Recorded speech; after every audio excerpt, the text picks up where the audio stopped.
Are Christianity and science at war?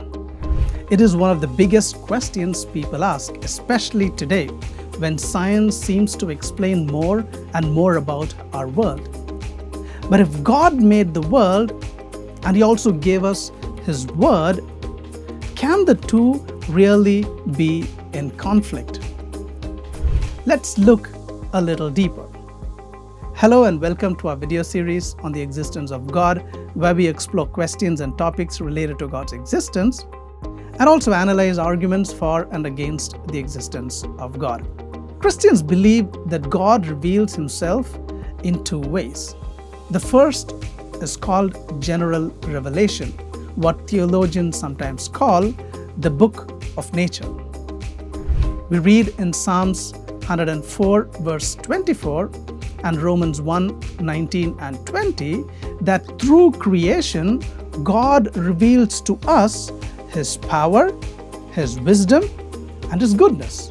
In other words, every sunrise, every galaxy, in fact, every cell, they all whisper, there is a Creator, and that He is powerful, wise, and good. That's what Scripture means when it says in Psalm 19:1, and I quote, "The heavens declare the glory of God, and the sky above proclaims His handiwork," end quote. Now, this kind of revelation tells us that God exists, but it doesn't tell us how to be saved or how the Christian life is lived. For that, we need what's called special revelation.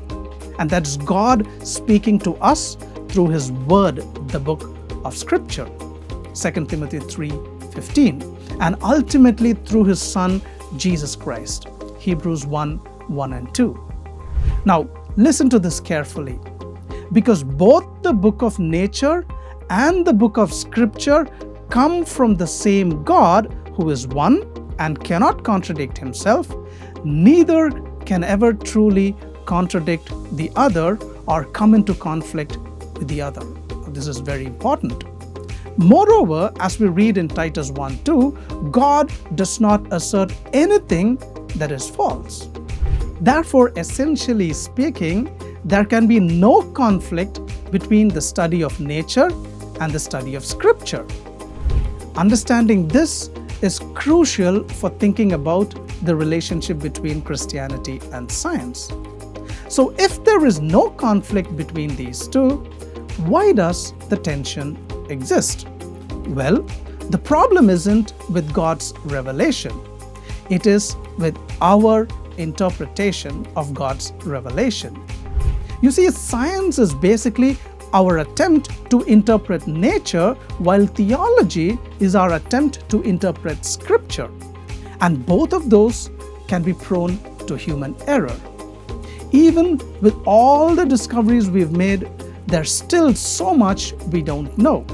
Sometimes a scientific theory might seem to clash with the biblical narrative, but usually that's because we've misunderstood one or maybe both. That's why Christians are called to approach both science and Scripture with humility.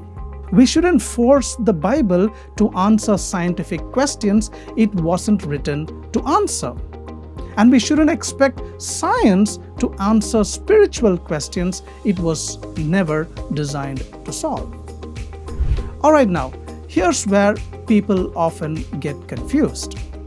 They think if science can explain how something happens, that means there's no God behind it. But that's like saying, because I know how a car engine works, Henry Ford didn't exist. That doesn't make sense, right?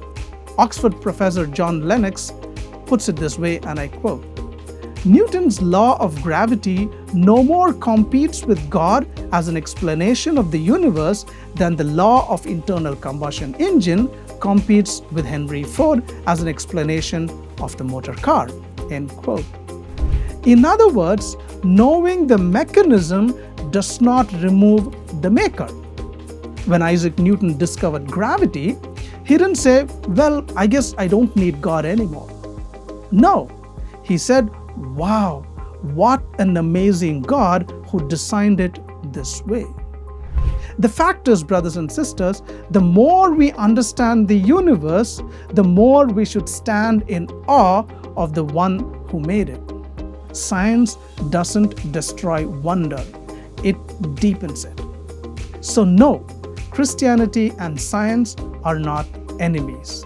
They are partners in revealing the glory of God. Creation shows God's majesty, and Scripture shows us His message. And together, they paint a breathtaking picture of a God who is both powerful and personal. So instead of setting Christianity and science against each other, let's let them both point us to the same truth, that all wisdom and knowledge ultimately come from God Himself. As the Apostle Paul said in Romans chapter 11, verse 33, and I quote, "Oh, the depths of the riches of wisdom and knowledge of God! How unsearchable are His judgments and inscrutable His ways." End quote.